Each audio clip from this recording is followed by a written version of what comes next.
مونږ تاسو په پزړه کې دا دغه راشي الکه بعضې خلک په دا تصور کې دا خبره کوم توجه غواړم ډېره زیاته که چېرې زه وي د نبی اسلام په زمانه کې هم نو صحابه ول ایمان به ما کې وو دا تصور د بعضې خلکو اکثر راځي ما دا خبره اورېدلې دی یو پیران وایي که زه د نبی اسلام په زمانه کې هم زه به هم د صحابو غوندې ایمان والا وم دا خبره هم درته کوم چې ته هغه ایمان والا نشي کېدی یو بزرګ دا تصور راغی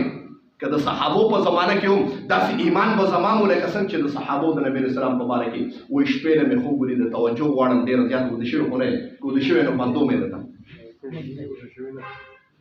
وایي خوب مې ولید شپې نه چې ما سره ګاډی دی او نبی اسلام مبارک را سره د صحابو په ګاډي کې ناست دي تو سبحان الله وایي الله دې موږ د نبی اسلام مبارک دیدار نصیب کړي یو خبره کومه زما کوم سړی چې د نبی اسلام کوم مؤمن چې د نبی اسلام دیدار نه کړي کنه هغه ته د مؤمن نه ویل سره تاسو دا تصور کې زړه کې چې آقای نامدار محمد مصطفی داس یو درود شریف دی ان شاء الله الرحمن چې چا موږ سره وابستګي و چې وې د نبی اسلام مبارک سره زیارت کوم هغه درود بیا بار راشه بیا د دا درود طریقه خې ان شاء الله چې نبی اسلام مبارک سره خوب کې زیارت کې ټول سبحان الله چې دا چا زړه کې عائشه کې غیا په منبر د وظایف نه د والي صاحب اکثر خبره کې دم د خلکو سره قدر نشته د وظایف جی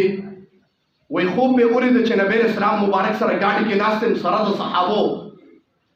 او په لاره باندې روان یم ګاډي چلوم څه ځای کې مې وکتل دونه لویه کنده وه خو لیکن زما تصور دا و که زه د صحابو په زمانه کې یم داسې ایمان به زما مو څنګه چې د صحابو دی دا مې تصور و خوب مې ولیده آقای نامدار محمد مصطفی سره د صحابو را سره ګاډي کې روان دی مزل کوو داسې یو لویه کنده راله هغه کنده ما وی د الله رسوله ګاډي پرې نه وړي ګاډي مې ودرو ما وی زه ګټه ګورم ټول صحابه د ګاډي نه راکوشو چې مې وکتل ګټه مې لویه را روانه کړې ده چې مې وکتل ګاډي د کندې نه اورېدلې دی ما سوچ وکړه چې دا ګاډي څنګه اورېدلې دی زما تصور چې ګاډي و چې مې وکتل صحابه د ګټې په ځای باندې هغه کنده کې په خپل لاستو ګاډي واړوله ما محترم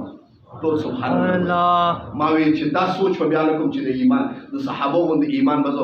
زه ګټې پسې ګرځېدم صحابه په خپله ګټه شوي دي کنده کې مې لاستو ګاډي واړوله ما محترم دا د هغې ایمان چې زموږ سره دا تصور نشي چې کنه د صحابو په زمانه کې هم هغه ایمان په ما کې مو خبره دی پر کوم نبی اسلام مبارک وایي ثلاثة من كن فيه وجد حلاوة الإيمان د ټولو نه مخکې ان يكون الله ورسوله احب الیه مما سواه د ټولو نه زیات په مخ ته ځمکه به تا ته آقای نامدار محمد مصطفی رب چې کوم دی ګرانې تا کې به دویم نمبر زما محترمو دویم دا دی چې ان يحب المرء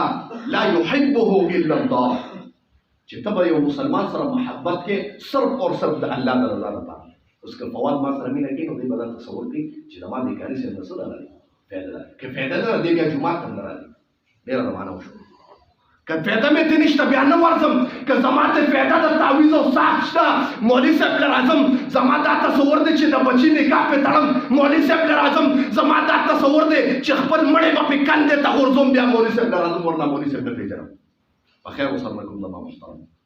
نو خبره مې دې پورې کوله زما محترمو چې ان يحب المرء لا يحبه الا الله ته به انسان سره محبت کې صرف اور صرف د الله د رضا لپاره نبی اسلام مبارک وایي یو مسلمان د مسلمان ملاقات لته صرف اور صرف زما د رضا لپاره ته وایي قسم دې د هغه د تلو پورې چې هغه سره لا ملاقات نه ما به مغفرت کړي او جنت مې ولې چې کوم وایي سبحان الله